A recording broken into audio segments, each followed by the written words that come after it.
night operation. The military objectives that CENTCOM and the Joint Force have been tasked with will take some time to achieve, and in some cases will be difficult and gritty work.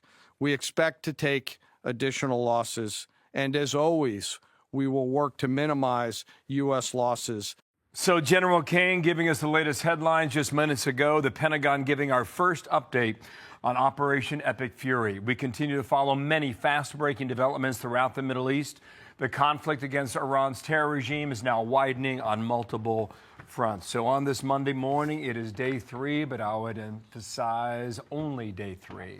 I'm Bill Hammer here in New York, and good morning at home. Hello, Dana. Good morning. Good to be with you. I'm Dana Perino, and this is America's Newsroom. So the terror group Hezbollah now entering the fray. They fired over the Lebanon border into Israel. The IDF responding with strikes against the Lebanese capital of Beirut. So meanwhile, you have the Israeli Air Force continuing to unleash a mighty armada in the sky. Overnight, the IDF launching a wave of strikes in Tehran. So far, Israeli officials confirming that strikes have killed more than 40 Iranian commanders since the operation began. That includes top Revolutionary Guard leadership and Iran's defense minister. And in the Gulf, several U.S. warplanes crashed in Kuwait. Thankfully, all crew members have survived. The White House also releasing this photo of President Trump with his team gathered at Mar-a-Lago using a secure location there to keep a close eye on the strikes on Iran as they unfolded.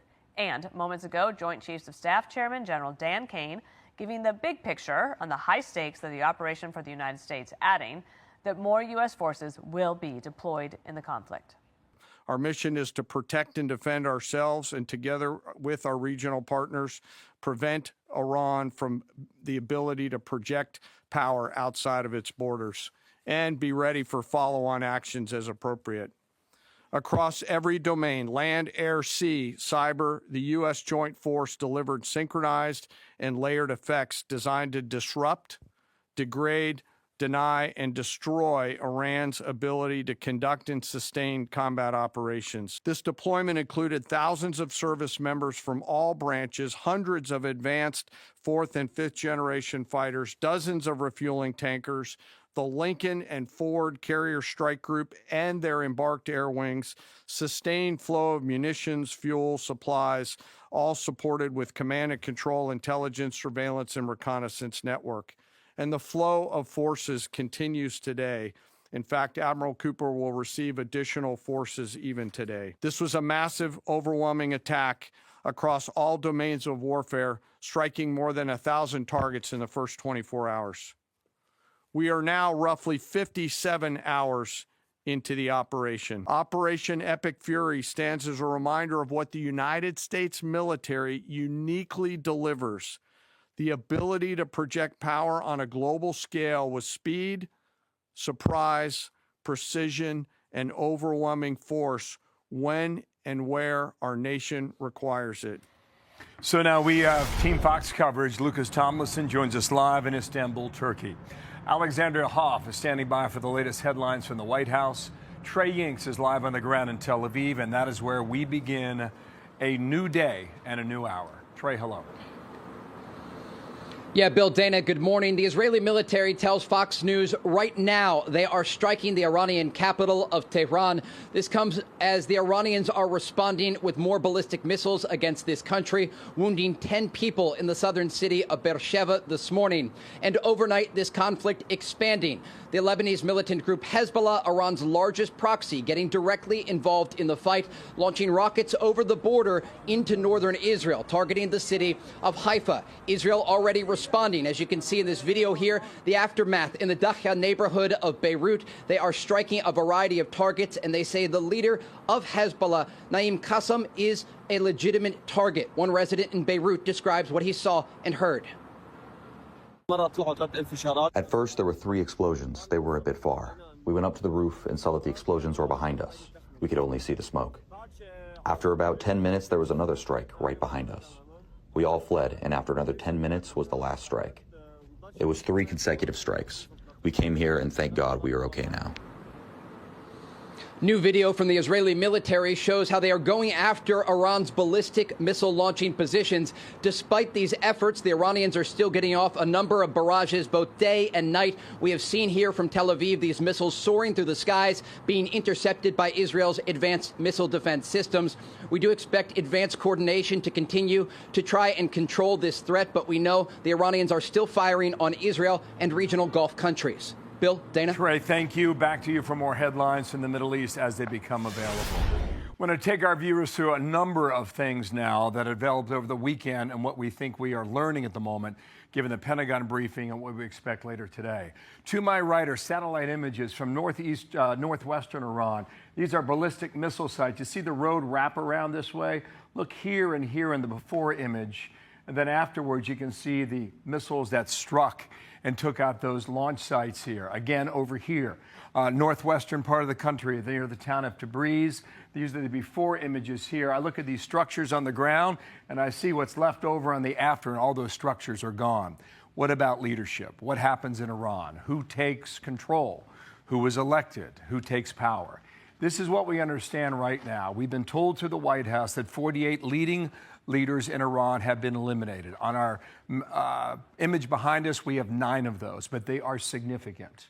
Head of the Military Bureau, head of intelligence, chief of staff of the armed forces, the IRGC commander, the head of Security Council, the Iranian Council there, defense minister in Iran, and of course the Ayatollah, the supreme leader of Iran. Only 2 leaders have ever existed in the history of the Islamic Republic of Iran. This was the second after 37 years. He has now been eliminated. Over here, the reported U.S. and Israeli strikes in Iran. In green, you can see the reported airstrikes thus far. In white, the reports of explosions that we have seen actual footage, video footage of. Then in yellow are the confirmed airstrikes as well. Look at the green here. Strait of Hormuz is going to get a lot of attention down here. This town of Bandar Abbas, okay? The Strait of Hormuz at its most narrow point is 21 miles long. About a fifth of the U.S. oil supply, the global oil supply goes through the Strait of Hormuz every day. We're going to watch that throughout the day and see how that impacts markets. What I was talking about over there in the satellite images, these are up in the northwest corner of the town of Tabriz. On Saturday, if you were watching our coverage here, if you were to fly from Tehran to Israel, it's about 1,200 miles, and the Iranians clearly had the capacity, the missile capacity, to reach Israel. They also easily had the capacity to reach some of the Gulf nations down here, which I'll show you momentarily. But these ballistic missile sites that are located in the western part of the country are such a deadly force against the Gulf nations and against Israel. That cuts down 400 miles. So the reach here from western Iran into Israel is only 800 miles. It's an easy reach for the Iranians. Over here quickly on the retaliations with the Iranians and what they have done in the regional strikes. We will note throughout our program how many civilian targets have been hit. Airports, hotels, these Gulf nations. But this is where the U.S. military is essentially established. Big Army base in Kuwait, big Navy base here in Bahrain, a big air base here, Al Udeid there in Qatar that's been built, Abu Dhabi as well. These are all locations that are easily right across the Persian Gulf into Iran for the military. Let me clear that off here and move to, and this is where the naval assets are set up. Quickly, I would just draw your attention, the USS Abraham Lincoln there in the Arabian Sea and the USS Gerald Ford just off the coast of Israel. These are the aircraft carriers. Nuclear-powered Ford, been at sea for more than 10 months, has capacity to do many, many things with his fleet of carriers and ships throughout the area. The reason we're showing you this map, and I'll wrap it up here, all right? A lot of times we get lost about these Gulf nations. Remember Kuwait, right? They've been hit. Bahrain, Qatar, Saudi Arabia, UAE, Oman. All of them pretty much held their fire, quite literally, until they were hit with some civilian sites. And then we saw over the weekend, Dana, that these Gulf nations have taken action and word at a minimum toward the Iranian regime today. So we bring in Joey Jones. He's co-host of the Big Weekend Show, which I watched last night. He's a retired Marine bomb tech, a great guy, and we are glad to have him here. Let's just listen to President Trump. This is call for number 1, talking about the sacrifice of American troops. As one nation, we grieve for the true American patriots who have made the ultimate sacrifice for our nation. even as we continue the righteous mission for which they gave their lives. We pray for the full recovery of the wounded and send our immense love and eternal gratitude to the families of the fallen. And sadly, there will likely be more before it ends. And Joey, appropriate tone, right? Just let people know that we're in the middle of this. We just said day 3. General Kane just said 57th hour. Yeah. So we have a long way to go. But so far, in the success of the mission looks like, as it's set out, to be pretty good. Yeah, I mean, any loss of life is a tragedy. I pointed that out last night, and I reiterate that tonight or today. That now we're up to 4. 4 is a small number, but for everyone that loves those 4 individuals, Yeah. it's a huge number. It's a gulf that they can't fill. And I think it's important we always reiterate that, and I'm sure the administration understands that too. If you take a 30,000-foot view on this might be the most impressive military operation in our lifetime. And that's easy. Those are big words. That's easy to say. But when you start a press briefing saying that Space and Cyber Command was the first to act, Yeah. and then you look at all the groundwork laid from the entirety of President Trump's tenure, from Abraham Accords. I mean, honestly, right now we're looking at this saying that Midnight Hammer and Maduro were dress rehearsals for this operation. I mean, you talk about working the kinks out. That's how you work the kinks out for an operation like this. It's incredibly impressive. What I'm gleaning, and this is gleaning, this is not, no intelligence, just watching, no conversations, just watching what's being said. I think they do probably anticipate having strategic groups on the ground, whether it be special forces. I think we hit a place where, one, we're having to find these missile silos where they're hidden, and 2, perhaps it has to do with whatever government comes in.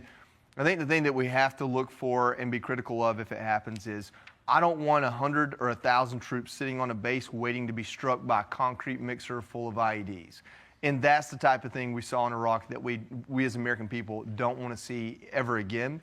And I don't think this is an administration that would let that happen. Well, great stuff, Joey. Thank you for that. Just watching a live picture from Beirut, well into the 4 o'clock afternoon hour there. And Hezbollah reached out last night firing missiles in the northern Israel, and the IDF has responded appropriately. General David Petraeus on the consequences of going after these Gulf nations that we just showed on the map there. Here he is. I think a really foolish move by the Iranians was to hit the Arab countries in the Gulf who really had wanted to stay out of this, but now are in it because of strikes against civilian targets in their countries, the Gulf states. And now their aircraft are already flying as part of the overall defensive effort, and we'll see if there is a decision about us using their bases again, which they had initially denied because they had wanted to stay on the sidelines. So the observation there is pretty obvious. Iran had few friends before. Yeah. It has fewer as of today. Yeah, I mean, its 2 biggest friends are Russia and China. China has no interest in this, and Russia's pretty preoccupied. Perhaps the 2 biggest concerns they have is someone isn't going to buy their weapons anymore, and they don't have someone to produce their drones. To wake up the other morning and see there are really 2 things that people worried about in the last 20 years. Will Iran retaliate on Israel? That was a concern. And what do the other Gulf nations say or think if we go after Iran? Do they say, well, we could be next if they don't like us tomorrow? Both of those questions were no longer a question the morning we woke up and this strike had started. First of all, Israel was a part of it. They wanted this fight. And second of all, these Gulf nations sit there and go, you just launched at us, not at U.S. military bases, but at hotels in our cities. That changed the entire table, the entire game. We're all living in the moment, day to day, in the last 3 days. But I wonder, as you look ahead to the rest of this day, what are you looking for? Like, what do you pay attention to that somebody like us wouldn't necessarily have on our radar? The naval assets. So we're really concerned about mines in the Strait of Hormuz, and that's the next really viable option that the Iranians have. I don't know they'll do it because it'll make China. Is it like really a landmine, but just in the water? To an extent, yes. They can. The underwater mines are where we're really, to not put too much out there. All you hear about drones.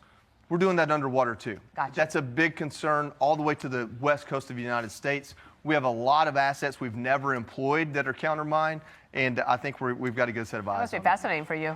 It is very fascinating. Right, you understand the technology better than we do. Technology is this war, and that's perhaps for the first time. Well, thanks for being here. We appreciate Great it, stuff. Joey. Thank you, Joey. Thank you both. I'm Steve Ducey. I'm Brian Kilmeade. And I'm Ainsley Earhart. And click here to subscribe to the Fox News YouTube page to catch our hottest interviews and most compelling analysis.